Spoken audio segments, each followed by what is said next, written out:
아니 왜 이렇게 한국 시장 팔고 나가요? 왜 그래요? 라고 물어보면 거꾸로 물어볼 것 같아요, 저희한테. 내가 왜 한국 주식을 사야 되죠? 그치. 뭐예요? 뭐가 메리트예요? 내가 왜 당신네 시장에 투자를 하고 있어야 돼요? 그거에 대해서 사실 답변을 잘 못하겠어요.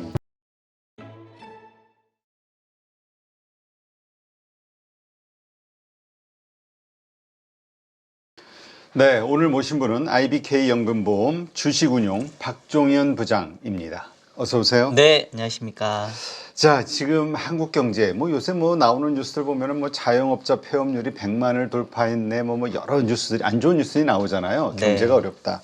근데 이번에 이창용 총재가 국감에서 올해 성장률 연율 기준 2.2, 2.3 얘기하면서 네. 경기 부양책은 필요 없다 이런 얘기를 해서 네. 이게 과연 현실 감각이 있는 거냐 이런 네. 의견을 가지신 분도 있더라고요. 이 네. 부분 좀 이야기 좀 해주시죠.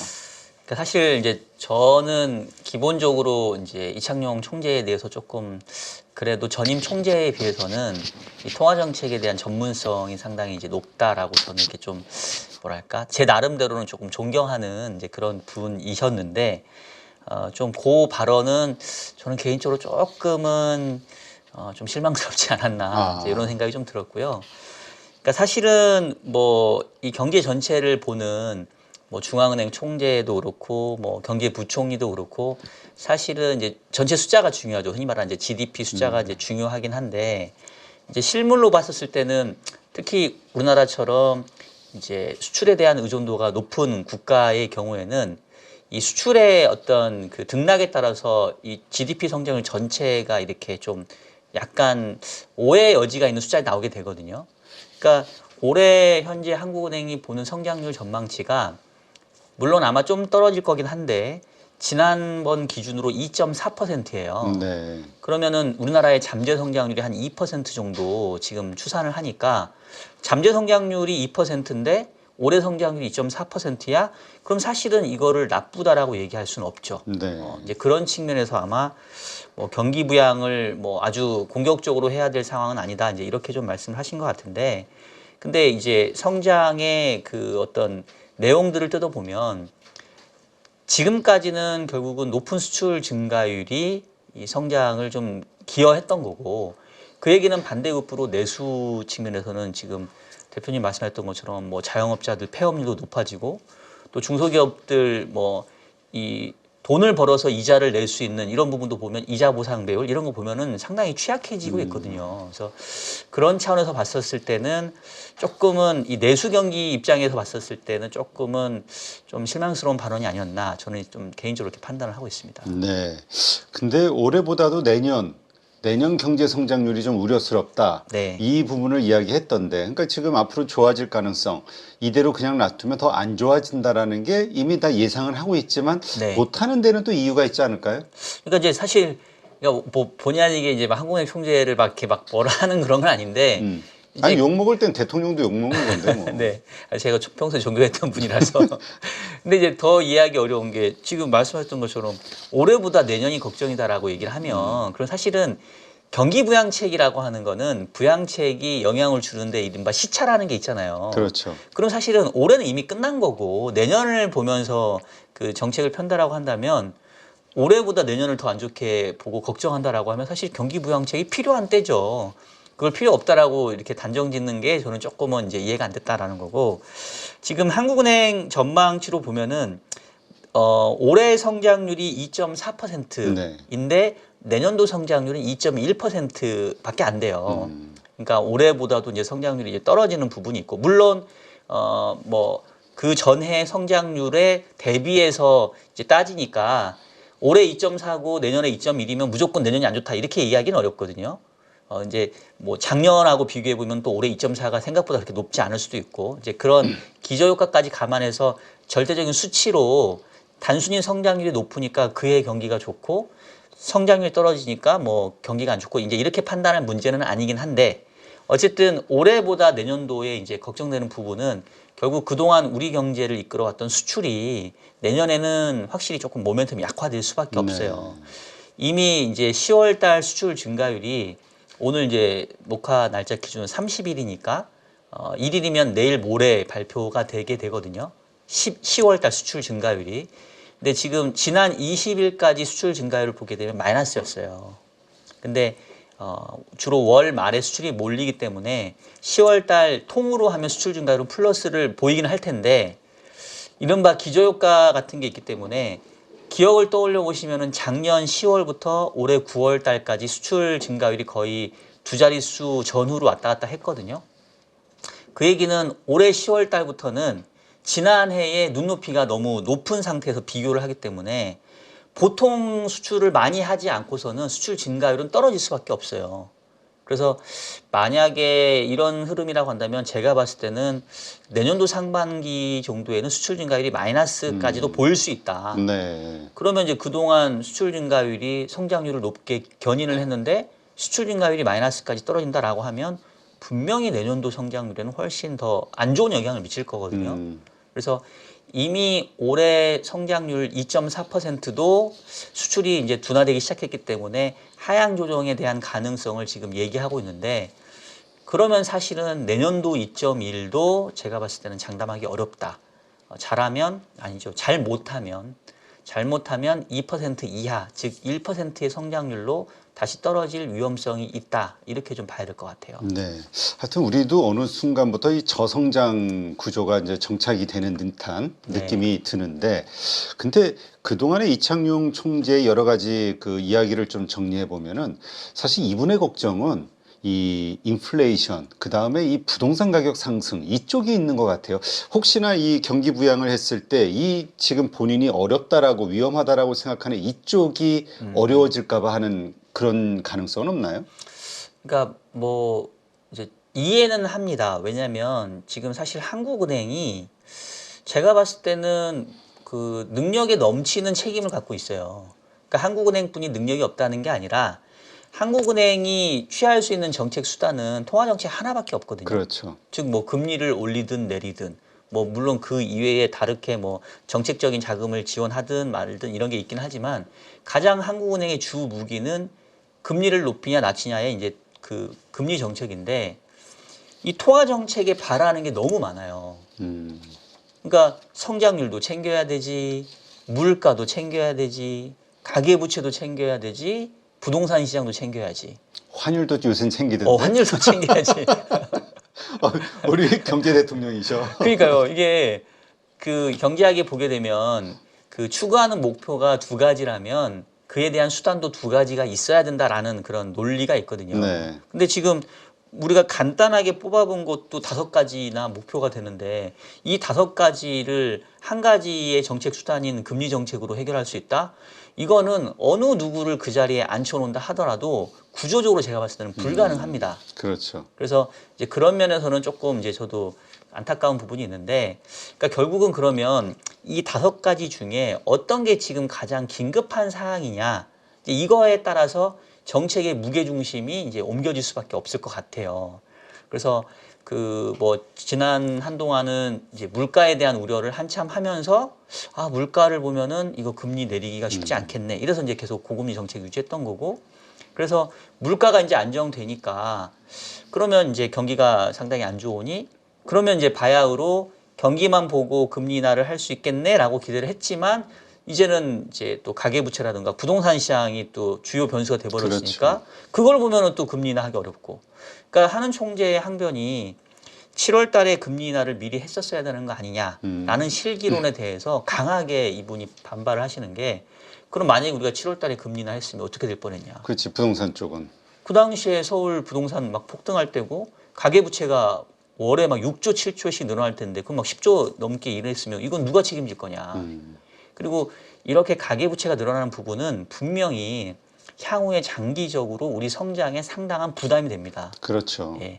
그래서 그런 그 장기적인 이 성장의 잠재력까지 감안했다고 하면 총재의 그 고뇌 어린 결정이 저는 그렇게 이해 안 된다라고 보기엔 좀 어려운 부분이 있어요. 그래서 이제 좀 많이 저도 안쓰럽긴 한데 그러다 보니까 이제 계속 한국은행이 그 정부 쪽에 얘기했던 게 정책 공조가 필요하다. 맞아. 지금 그 계속해서 이야기했던 좀 가끔 좀 상당히 불만 섞인 목소리를 냈던 적이 있었잖아요. 그렇죠, 부동산 그렇죠. 정책과 관련해서. 그렇죠. 정부에. 그러니까 아니 오늘 제가 이렇게 막 괜히 저도 이 소속이 있기 때문에 아. 정부나 하늘을 이렇게 강하게 얘기하기엔 좀 한계가 있는데 사실 내가 할게. 네, 정부도 잘못했죠. 왜냐하면 잘못된 시그널을 분명히 줬으니까. 아니 그렇죠. 여러 가지 정책 자금 뭐 디딤돌 네. 대출이니 뭐 보금자리론이니 해가지고 막 네. 부채를 막 일으켜가지고 그 집을 살 수 있게끔 네. 막 그러니까 떨어지는 걸 막기 위해서 그렇게 네. 한 게 이제 다시 상승의 원인이 돼 버렸으니. 그렇죠. 아마도 이제 이 PF 대출의 문제가 아직도 해결이 안 됐기 때문에 사실은 기억을 떠올려 보면 작년 8월, 9월만 하더라도 지금하고 부동산 시장 분위기가 180도 달랐었어요. 그때는 또 막 부동산 가격 막 더 떨어질까 봐 상당히 우려되던 그런 시장이었거든요. 이제 그러다 보니까 이제 정부 입장에서는 올해 연초부터 조금 부동산 시장을 살짝 풀어주려고 하는 어떤 스탠스를 취했던 것 같고, 또 이제 그러면서 이 스트레스 DSR이 원래 제 기억에는 7월인가에 도입 예정이었는데 뭐 이거를 9월로 늦췄던가 하여튼 그것도 하나의 좀 잘못된 시그널이 됐고, 이제 그러면서 사실 가계부채가 늘어난 면이 있는데 한국은행 입장에서 이거 다 자기가 덤탱이 쓰는 느낌인 그렇죠. 거죠. 그래서 우리가 경기만 보고 이 통화정책을 펴려면 결국은 저 반대급부에 있는 그 부동산이라든가 가계대출 문제는 이 정부 입장에서 뭐 규제로 막든 뭐 정책적인 어떤 지원으로 막든 뭐 이런 형태로 담당해 줘야 된다.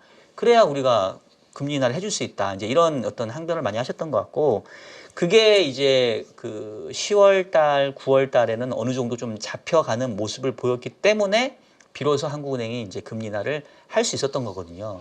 그래서 이제 부동산 쪽은 한숨 좀 돌리나 했더니 말씀하셨던 것처럼 또 이제 환율이 갑자기 그렇죠. 1390원 뭐 이렇게 바라보고 있으니까.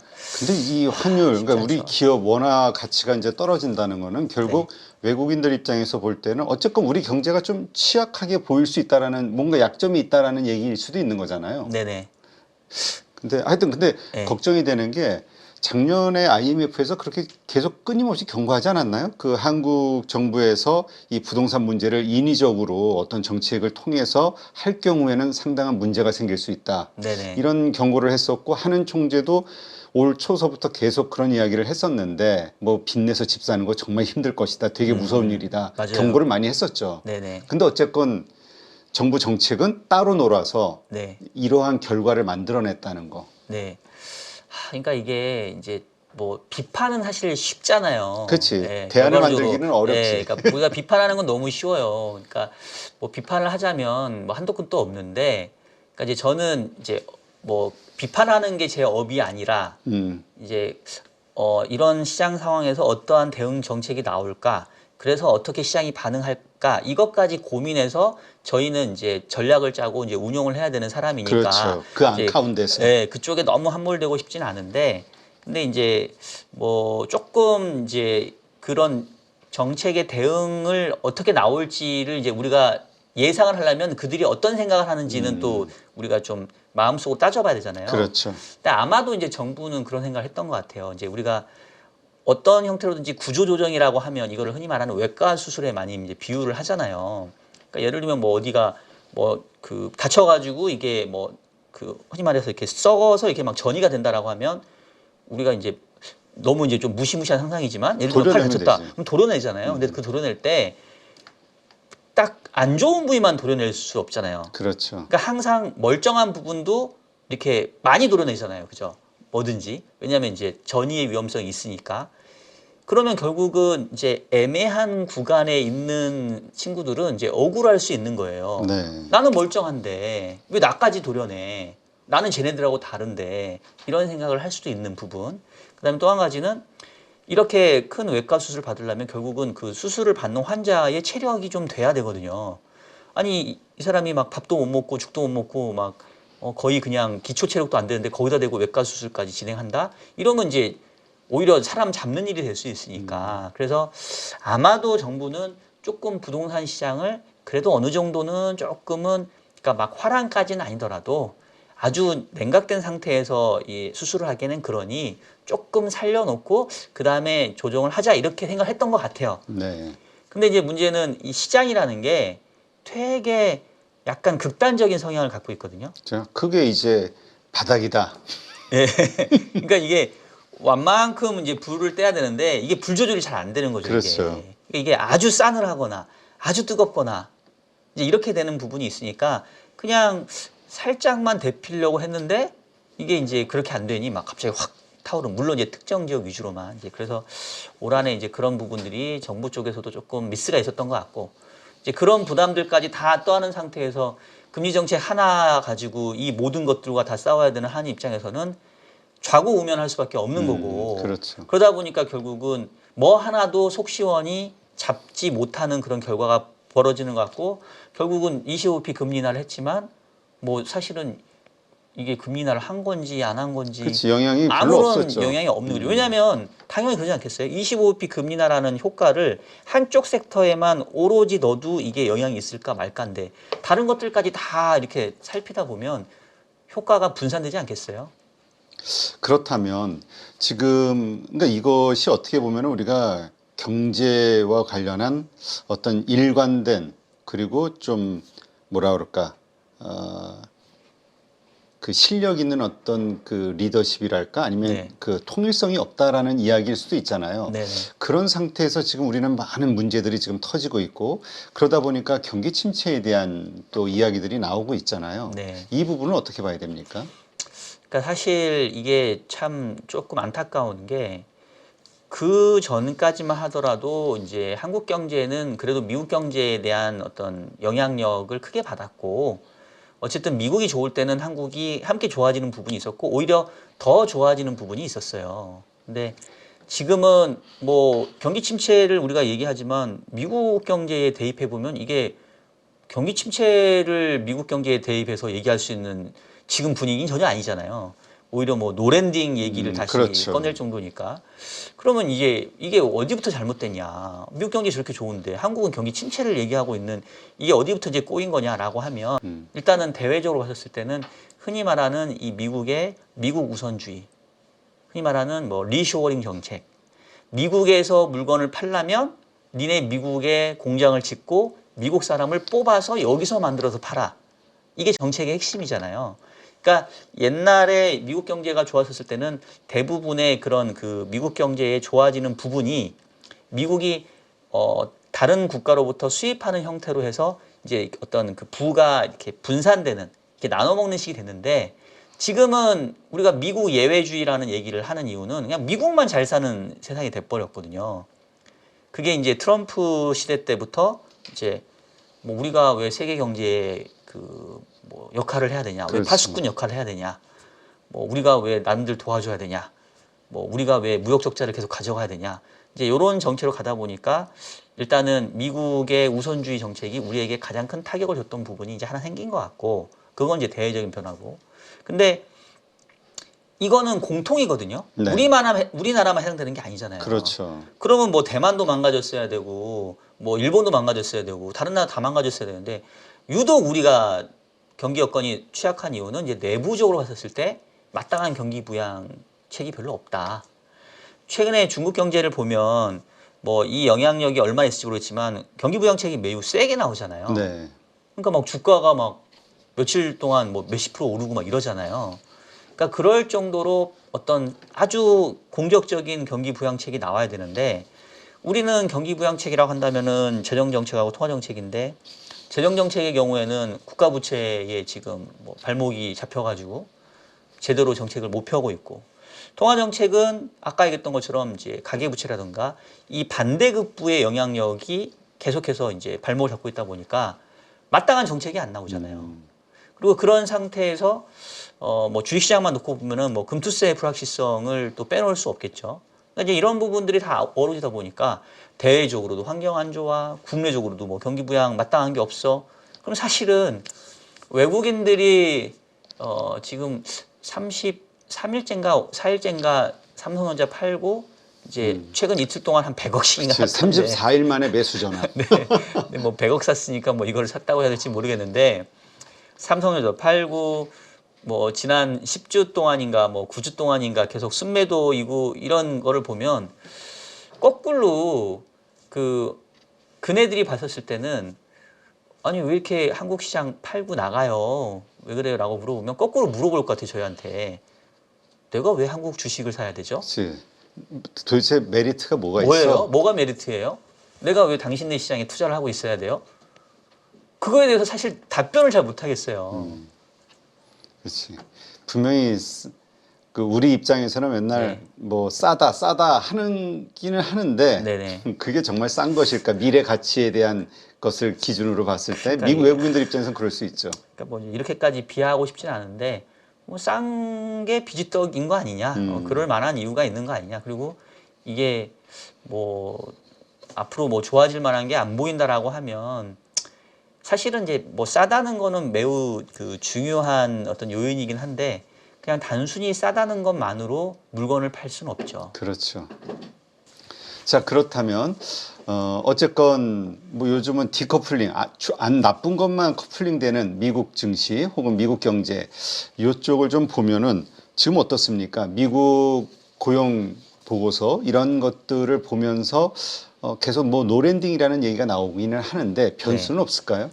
근데 사실 이제 이 와중에 좀 안타까운 거는 그래도 미국 경제가 못 나가는 것보다는 잘 나가는 게 좋습니다. 그래서 우리 입장에서는 뭐 노랜디까지는 아니어도 자, 미국 경제가 완만하게 잘 연착륙해 주기를 좀 바라야 되는데 이제 계속해서 미국 경제에 대해서는 뭐 장단기 금리 차가 역전된 지도 좀 오래됐고 그리고 지난 8월 달 초에 막 주가가 폭락했던 뭐 블랙 먼데이급의 이제 주가 하락도 있었잖아요. 그래서 그때도 막 경기 침체 오다가 이랬었는데 또 몇 달 지나놓고 보니까 너무 괜찮은 거예요 또. 그래서 이제 논란이 많은데 결국은 이제 미국의 고용 시장이 이제 키를 쥐고 있는 것 같아요.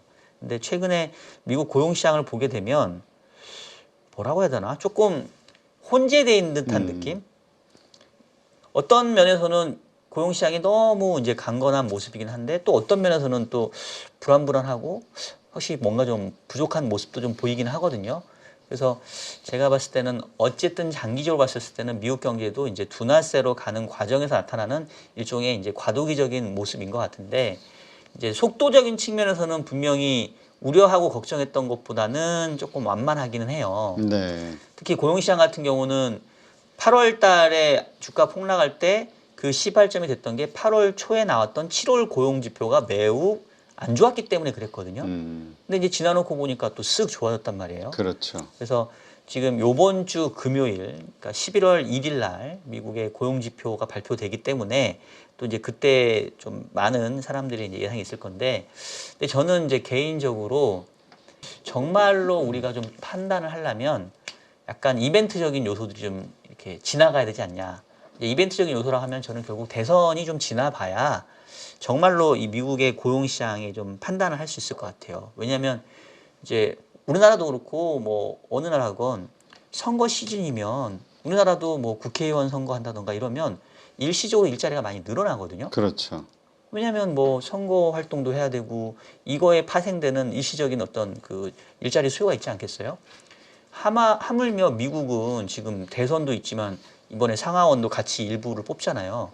그러면 각 주마다 지금 얼마나 많은 선거 활동과 그렇죠. 이에 대한 뭐 어떤 파생되는 부분이 그렇지. 있겠어요. 그래서 거기 천문학적인 그 광고 집행서부터 그렇죠. 선거 비용이 들어가니까. 그래서 이제 이게 지금 영향을 주고 있을 수도 있겠다. 이제 안 줬을 수도 있지만 그래서 저는 이번 주에 나오는 고용 지표는 사실은 이제 대선 바로 직전이니까 그 효과가 제일 극대화되는 거라서 약간 좀 이런 마찰적인 요인들이 있는 것 같아서 좀 발라내야 되지 않을까 싶고 또 혹자는 그 지금 10월 달에 미국에서 허리케인이 연달아 2개인가 큰 게 왔거든요. 그렇죠. 뭐 베릴인가 뭐하고 이렇게 와가지고 뭐 그런 부분들이 또 일자리를 안 좋게 만들었을 수도 있고 또 보잉이 뭐 한 달인가 넘게 파업했던 영향도 있어서 누구는 고용지표 매우 안 좋게 나올 거다 뭐 이렇게 얘기한 쪽도 있어요. 그래서 제가 봤을 때는 일단은 판단은 조금 현재 내리긴 좀 어렵고 선거가 끝난 이후에 나오는 지표들이 어떻게 보면 진짜 미국의 고용시장의 정말로 현재의 모습을 보여주는 게 아니냐. 근데 그 전까지는 판단하기가 좀 쉽지는 않을 것 같고 왜냐하면 미국도 최근에 경제 지표를 보면 발표 때는 막 서프라이즈하게 나오고 쇼크를 주다가 한 달, 2달 되면 얘네들이 슥 리바이즈를 해버려요. 최근에도 그랬거든요. 네. 그러니까 솔직히 우리가 중국 경제 지표 못 믿겠다라는 얘기는 예전부터 했었는데 저는 요즘에 보면 미국 경제 지표도 잘 못 믿겠어. 거기서도 내부에서도 막 옐런이 마사지하고 있다 지표들 뭐 그런 얘기들 그런 많이 얘기도 하고 있고, 있잖아요. 예. 그래서 이게 어쨌든 선거라고 하는 게 매우 중요한 어떤 이벤트이기 때문에 이런 게 좀 지나봐야 조금 알 수 있지 않을까 싶습니다. 네. 하여튼 이러한 분위기들 속에서 이제 지금 11월 달 FOMC에서 과연 금리 인하를 할 것이냐 말 것이냐. 당연히 0.25 정도는 할 것으로 하다가 요즘 안 할 수도 있다라는 분위기가 자꾸 떠오르니까 네네. 이게 되게 관심사가 됐어요. 그러니까 일단은 9월 FOMC에서의 점도표로는 이제 연말 기준금리가 지금 5.0 상단이 4.5니까 50bp는 한다는 쪽으로 있거든요. 그러니까 25bp씩 두 번을 하든 뭐 50bp를 한 방에 하든. 근데 현재로서는 이른바 우리가 CME 선물 거래소에서 그 반영되는 FF 선물 시장의 그 예상치를 보면 이번에 11월에 25bp 해주고 그다음에 또 그 12월에 하고 뭐 이런 이제 전망이 현재로서는 매우 우세해요. 거의 90% 이상이니까. 그래서 근데 이게 어디까지나 사람의 예상과 그 기대가 섞여 있기 때문에 이게 꼭 이렇게 간다는 보장은 없거든요. 근데 제가 이 말씀을 드리는 이유는 그만큼 11월, 12월 25bc 금리 인하에 대한 기대가 시장에 너무 어떻게 보면 확신으로 녹아져 있기 때문에 그 얘기는 거꾸로 금리 인하를 안 하면 악재가 이거는 돼버린다. 이건 쇼크를 줄 수도 있는 수준 정도까지 왔다. 이제 그런 말씀을 드리고 싶고 그래서 역설적으로 9월 FOMC에서 그 연은 관계자들이 점도표를 통해서 50bp 금리 인하를 어떻게 보면은 뭐 예고 내지는 예상했는데 최근에 뭐 고용 지표가 좀 좋게 나온다고 해서 이거를 이렇게 뒤집는다? 그러면 또 정책에 대한 신뢰 부분도 있고 그리고 앞서 했던 것처럼 이제 고용 지표가 뭐 실업률이라던가 비농업 일자리 수 이런 거 보면 너무 좋은데 어제 나온 그 졸트 보고서도 보면은 구인 건수가 많이 줄었어요. 네. 그리고 약간 뭐라고 해야 되나? 그러니까 흔히 말하는 뭐 소프트 데이터들, 그러니까 진짜 실제로 느끼는 체감적인 지표들은 또 안 좋아지는 것들이 있어서 이런 거를 감안해 보면 금리 인하를 아예 안 하는 거는 또 좀 부담이지 않나. 그래서 일단은 이제 예상 수준으로 할 것 같긴 한데 만약에 이제 미국 경기가 계속 강한 모습을 보인다고 한다면 올해야 그렇긴 하지만 내년도에 대한 금리 인하의 속도와 폭은 영향을 좀 받을 수는 있겠다. 이제 그거에 대해서는 시장이 아직은 뭐 충분한 반영은 안 됐으니까 그거는 아마 연말이나 내년 초에 그 부분에 대해서는 조금 다시 반응이 재평가가 이루어지지 않을까라는 생각이 듭니다. 네. 뭐 미국 증시도 마찬가지겠습니다만 특히 한국 증시 이 금리나 그다음에 또 미국 대선 이제 다음 주인가요? 저 얼마 앞으로 다가왔죠? 대선이 이제 다음 주 화요일 거예요. 11월 그렇죠. 5일이고 선거 결과는 아마 11월 8일 목요일 날 새벽에 우리가 아마 보게 될 것 같습니다. 그러니까 이러한 것들이 과연 우리 증시에 어떤 영향을 미칠 것이냐. 왜냐하면 요즘 미 대선 이후에 폭락할 것이다라고 생각하는 분들도 꽤 많아요. 네네네. 그러니까 이게 그러니까 사실은 이제 미국 주식하고 한국 주식하고 지금은 저는 조금 분리해서 봐야 될 것 같아요. 왜냐하면 얘가 이 그 상관관계가 많이 떨어져 있어요. 그러니까 아까 했던 것처럼 뭐 미국 주식 오를 때 우리 안 가고, 근데 또 떨어질 땐 같이 떨어져. 안 좋은 쪽으로만 상관관계가 높은 상황인데 만약에 미국 주식이 폭락한다. 그러면 사실 한국도 나쁠 게 없죠. 그렇죠. 그래서 사실 우리한테 제일 원하는 시나리오는 미국 주식이 좀 어느 정도 안정적인 모습을 보이는 가운데 한국이 그동안 너무 많이 빠졌지. 이 정도면 뭐 한국이 좀 싸지. 뭐 이러면서 올라와 주는 게 사실 베스트 시나리오인데 그러려면 제가 봤을 때는 대선 관련된 부분 이슈도 분명히 중요하긴 한데 매크로적인 관점에서는 결국 환율이 제일 중요하거든요. 왜냐하면 어쨌든 외국인 투자자가 국내 주식시장에 지금 수급의 상당 부분을 차지하고 있기 때문에 결국 국내 주가 반등하려면 삼성전자 주가가 올라야 되고 그렇죠. 삼성전자 주가가 올라가려면 외국인이 사줘야 되고 외국인이 사주려면 적어도 이 달러의 방향 내지는 이 원달러 환율의 방향이 원화의 강세 쪽으로는 좀 가져야 돼. 아니면 적어도 원화 약세가 좀 멈춰야 되거든요. 그러면 이제 이 환율의 움직임이 중요한데 그동안에는 달러화가 상당히 강한 모습 보였단 말이에요. 달러 인덱스 기준도 말로 올라왔고. 그래서 이 부분이 바뀌는지가 저는 이제 관건이 될 것 같고 트럼프의 어떤 그 당선에 대한 기대들이 저는 이미 시장에 많이 반영이 되어 있다고 생각을 네. 해요. 그래서 물론 트럼프가 당선 확정이 되면 좀 더 반영될 수 있겠죠. 왜냐하면 뭐 100% 반영하진 않았을 거니까. 근데 이 트럼프 대통령이 이게 정책을 따져놓고 보면 사실 이 사람의 정책은 경제학적으로 봤었을 때는 이 말이 안 되는 그런 조합이 많습니다. 그러니까 뭐냐면 예를 들면 미국 경제는 당연히 좋아져야 되고 사람들은 그 미국의 물건을 사야 되고 미국의 공장을 지어야 되고 그다음에 이제 미국의 무역 적자가 이제 줄어야 돼요. 그렇죠. 그 얘기는 이제 미국의 무역 적자가 준다는 얘기는 달러가 다른 나라로 나가는 게 아니라 들어오든지 안 나가야 된다는 얘기거든요. 그러면 이런 상태인데 또 달러는 본인은 약달러 정책을 선호할 거고 저금리 정책을 또 펼 거란 말이에요. 그럼 이게 안 맞아. 그렇죠. 이게 미국 경제를 보면은 달러가 강해지고 금리는 올라가는 게 맞는데 이 사람은 또 금리 이렇게 높아. 왜냐면 지난번 때 보면 그래서 이게 막 뒤죽박죽이에요. 근데 과거를 보니까 또 이게 워낙 막무가내니까 또 막 팔 비틀고 막 이래가지고 또 그 정책을 어떻게든지 펴더라고요. 그래서 지금 그 금리가 오르고 달러가 강한 거는 이 트럼프가 내세운 정책의 영향을 점검해 보면 강달러와 미국 금리 상승이 어떻게 보면 자연스러운 전망이고 자연스러운 방향인데 실제 이 사람이 되면 또 말도 안 되는 정책을 펴서 달러 강세 싫은데 뭐 달러 약세인 국가한테 너 환율 조작국을 지정해 버릴 거야. 또 이래가지고 니네 통화 강세로 절상시켜. 옛날에 1985년도에 뭐 플라자 합의 끝까지는 아니더라도 그러면 또 미국 경제와 무관하게 달러가 약해질 수 있거든요. 그리고 연준한테도 야 너 금리 내려. 너 저기 파월 이제 뭐 당신은 이제 허수아비야. 뭐 정책 펴려면 나한테 허락받아. 결제받아. 뭐 이러면 또 인위적으로는 또 그럴 수도 있고. 그렇죠. 그러니까 이런 어떤 즉흥성과 그 말도 안 되는 막무가내식의 정책들이 있기 때문에 이제 이게 어떻게 영향을 줄지까지 좀 봐야 되고. 근데 이제 그렇게 해서 어쨌든 달러가 좀 약해지기라도 하면 그래도 우리가 조금은 지금보다는 조금 나아질 걸 기대해 볼 수 있지 않나? 이제 이런 약간 희망 섞인 전망을 일단 그러니까 저는 오히려 하고 있습니다.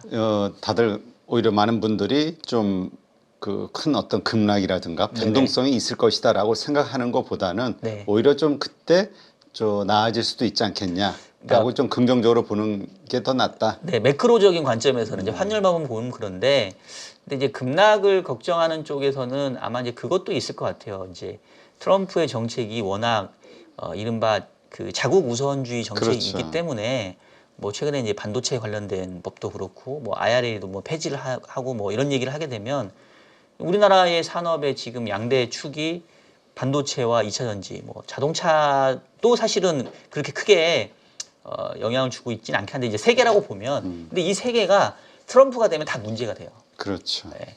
특히나 이제 자동차 같은 경우는 또 미국에 최근에 자동차의 수출 많이 늘어났단 말이에요. 그리고 공교롭게도 그러니까 그 트럼프 연간 이후에 그 공급망을 재편하면서 예전에는 우리가 중국을 통해서 미국에 수출을 했었는데 지금은 중국 스킵하고 미국으로 계속 수출을 해버렸잖아요.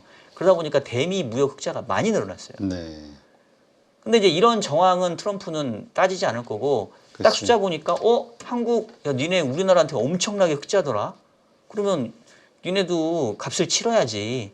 방위비를 더 내든지 아니면 관세를 때려 맞든지 이런 막무가내식 정책이 나오면 우리 입장에서는 뭐 제가 이제 환율적인 측면에서는 달러가 약간 좀 약해질 수 있지 않을까? 그래서 긍정적인 영향이 있을 수 있지 않을까라고 기대를 해볼 수 있지만 그냥 직접적으로 미치는 산업의 영향은 아주 부정적일 수 있죠. 그래서 사실 이렇게 쉽게 예측하기가 어려운 것 같아요. 그러니까 이것이 약재네요. 그러니까 어떻게 될지 모르겠다라는 그 불확실성. 그렇죠. 그게 금융에서 지금 가장 제일 어려운 문제죠. 게 이 불확실성이니까. 하여튼 이런 때는 그렇다면은 우리가 어느 한 방향을 베팅하기보다는 좀 리스크 관리 차원에서 좀 조심스러워질 필요가 있겠네요. 뭐 지금은 사실 뭐 미리 좀 조심스러웠어야 됐던 것 같고. 이미 우린 많이 빠져서. 예, 많이 빠졌는데 어쨌든 지금은 이제 실제 당선이 될지 말지 보고 이제 이 양반이 어떤 이제 스탠스를 가져갈지를 이제 지금은 뭐 지켜볼 수밖에 없는 단계에 이르렀어요. 이미 이제 주식이 이렇게 안 좋아졌는데 여기서 더 빠지니까 여기서 뭐 더 팔아야 된다 이렇게 얘기하는 것도 제가 봤을 때는 또 너무 쏠린 시각이고, 그렇다고 해서 빠질 만큼 빠졌으니까 이제는 오를 일만 남았어 이렇게 보는 것도 제가 봤을 때는 너무 희망이고, 그냥 지금은 이제 담백하게 액면 그대로 평가를 해서 우려했던 정도가 아니라고 한다면 조금 반등할 여지가 있을 거고, 역시나 이 양반은 진짜 우리를 정말 너무 이렇게 못살게 구는구나 이러면 사실은 뭐 시장 반등을 기대할 수는 없죠. 그래서 그거는 어쨌든 결과를 보고 판단해야 될 문제가 아닐까 싶습니다. 네, 하여튼 뭐 한국 경제 자체가 가지고 있는 불확실성, 그 다음에 여러 가지 리스크 요인, 거기에 대외적인 변수로서 또 미국의 대선 결과, 이러한 것들이 결국은 우리 증시에는 여러 가지로 좀 압박을 주는 요인들이라고 볼 수 있겠네요. 네, 그렇죠. 알겠습니다.